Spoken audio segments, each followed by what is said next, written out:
نماز کی پابندی کا اللہ نے حکم دیا، اور عورت کے لیے سب سے بڑا حکم، دیکھو عورت دو چیزوں پہ عمل کر لے، اگر کنواری ہے تو دو چیزوں پہ، شادی شدہ ہے تو تین باتوں پہ، دو چیزیں تو سب عورتوں کے لیے، ایک پردہ اور دوسرا نماز۔ عورت کا دین بہت آسان ہے، اپنے جسم کی نمائش نہ کرے۔ بڑا فساد پھیلایا آج عورتوں نے، جتنے زنا ہو رہے ہیں، جتنی طلاقیں ہو رہی ہیں، ان کے پیچھے کسی نہ کسی عورت کا ہاتھ ہوتا ہے۔ خدا کی قسم میرے خون کے آنسو روتا ہوں جب میرے پاس شادی شدہ عورتوں کے فون آتے ہیں کہ ہمارے میاں کے اتنی عورتوں سے چکر چل رہے ہیں، گھر میں بچوں کی طرف توجہ نہیں ہے، آفس میں لڑکیوں سے دوستیاں۔ تو میں کہتا ہوں یہ دوستیاں لگانے والی، لفٹ کرانے والی کون ہے؟ وہ بھی تو عورت ہے نا، عورت ہی تو ہے جو آپ کا گھر خراب کر رہی ہے۔ اس کو اللہ نے گھر میں بیٹھنے کا حکم دیا، اس کو اللہ نے کہا کہ اگر گھر سے باہر نکلنا ہے تو یدنین علیہن من جلابیبہن، اللہ فرماتے ہیں اپنے اوپر چادریں لے کے، برقعے لے کے نکلو، اپنے جسم کی نمائش مت کرو، خوشبو لگا کے گھر سے باہر نکلنا عورت کے لیے حرام۔ تو خواتین اگر آج توبہ کر لیں اور اس کا اہتمام کر لیں کہ ہم پردہ کریں گے مکمل، اور پردہ اپنے چچازاد بھائی سے بھی ہوتا ہے، دیور سے بھی ہوتا ہے، جیٹھ سے بھی ہوتا ہے۔ اسلام میں عورت کی جس سے شادی ہوتی ہے صرف وہی اس کا شوہر ہوتا ہے۔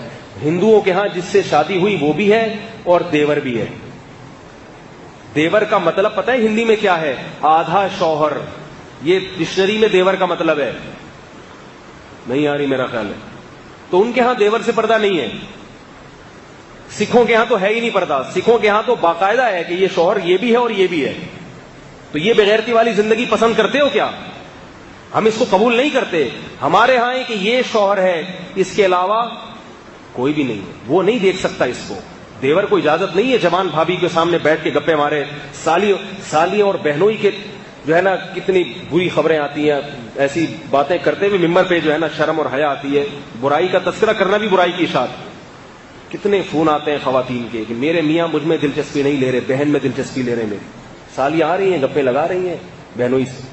بہنوئی دیکھتا ہے میری والی تو بوڑھی ہو گئی، یہ جو جوان ہے نا، جب یہ تو انسان کی فطرت ہے، جب وہ جوان کے سامنے بیٹھے گا تو اپنی والی اس کو پرانی لگے گی۔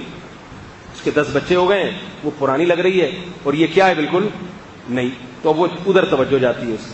تو اللہ نے سالی کو کہہ دیا کہ تمہیں بہنوئی کے سامنے بیٹھنے کی ضرورت نہیں ہے، تمہیں اجازت نہیں ہے۔ اگر وہ پردہ کر لے گی تو اس کی بہن کا گھر بھی بچے گا کہ نہیں بچے گا؟ ہے بھائی، اس کی شوہر کی ساری توجہ کس طرف رہے گی؟ لیکن اس کو ہمارے معاشرے میں برا سمجھا جاتا ہے۔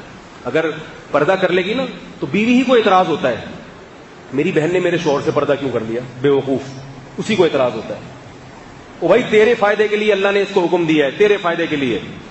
مائیں روکتی ہیں اپنی بہوؤں کو پردہ کرنے سے، مائیں۔ اللہ نے قرآن میں کیا فرمایا؟ 2 قسم کے طبقے ہیں، کچھ تمہیں جنت کی طرف لے کر جاتے ہیں اور کچھ تمہیں جہنم کی آگ کی طرف۔ جو ماں اپنی بیٹی کو شرعی پردہ کرنے سے روک رہی ہے وہ ماں نہیں ہے، وہ اپنی بیٹی کے لیے ڈائن ہے، ڈائن۔ وہ اپنی بیٹی کو جہنم کی آگ کی دعوت دے رہی ہے۔ ساس اپنی بہو کو اگر پردے سے روک رہی ہے، ساسوں کو بڑی تکلیف ہوتی ہے کہ میری بہو جو ہے میرے دوسرے بیٹوں سے پردہ کیوں کرتی ہے۔ یہ بڑے واقعات سامنے آتے ہیں، ساس کو تکلیف ہوتی ہے میری بہو پردہ کیوں کر رہی ہے میرے دوسرے بیٹے سے۔ بھائی اللہ کا حکم ہے، بہو کے لیے اجازت نہیں ہے کہ اپنی ساس کی بات مانے۔ بعض شوہروں کو تکلیف ہو رہی ہے کہ میری بیوی میرے دوستوں سے پردہ کیوں کر رہی ہے۔ جس میں غیرت ہونی چاہیے تھی، جو پردے کی ترغیب دیتا، وہی پردہ اتارنے کی ترغیب دے رہا ہے۔ تو عورت اگر پردے کی حفاظت کر لے، دیکھو کیسی عفت تھی۔ حضرت فاطمہ رضی اللہ تعالی عنہ نے وصیت کی، میرا جنازہ رات کو لے کے چلنا، رات کو میرے جنازے پہ بھی نظر نہ پڑے کسی کی۔ کہاں گئی وہ عفت، کہاں گئی وہ پاک دامنی، کہاں گئی وہ حیا؟ کیسے اپنے جسموں کی کپڑے دیکھو، لباس دیکھو، مختصر ہوتے چلے جا رہے ہیں۔ بچیوں کے لباس دیکھو، کچھ بھی نہیں ہوگا ان کے جسم پہ کپڑا، اور بیٹوں کو پورے کپڑے پہنائے گئے ہوں گے۔ ہاف آستینیں بیٹیوں کو پہنائی جاتی ہیں اور بیٹوں کو فل آستینیں۔ یہ کیا ہو رہا ہے ہمارے معاشرے کو، کہاں کو جا رہا ہے بھائی؟ ان چیزوں کو روکنے کی کوشش کریں۔ اگر ہم قرآن پر ایمان رکھتے ہیں، ہم مسلمان ہیں، حیا والے لوگ ہیں، انگریز نہیں ہیں، انگریز نہیں ہیں۔ ان کے ہاں سب حلال ہے، سب حلال ہے، درندے بن چکے ہیں وہ۔ ابھی دیکھو نا، ایک کلب میں کسی پٹھان نے جا کے فائرنگ کر دی، سب کو مار دیا، ہم جس پرست۔ میں نہیں کہہ رہا کہ وہ قتل کرنا جائز تھا یا اس نے صحیح کام کیا، میں یہ نہیں کہہ رہا، لیکن اس سے اس معاشرے کی گندگی کا تو پتہ چلتا ہے۔ کلب بنے ہوئے ہیں لڑکوں سے لڑکوں کی بدکاری کرنے کے لیے، تو کیا تم بھی یہ چاہتے ہو تمہارا کلچر بھی مستقبل میں ایسا ہو جائے؟ تو یاد رکھو، آج وہ جس اسٹیج پر پہنچے ہیں اچانک نہیں پہنچ گئے. پہلے ان کا کلچر بھی ایسا بنا تھا جیسے آج ہمارا ہے, مگر ان کے بڑوں نے اس کلچر کو تبدیل کرنے کی کوشش نہیں کی. نتیجہ کیا ہوا؟ برائی ہوتے ہوتے وہاں تک پہنچ گئی ہے.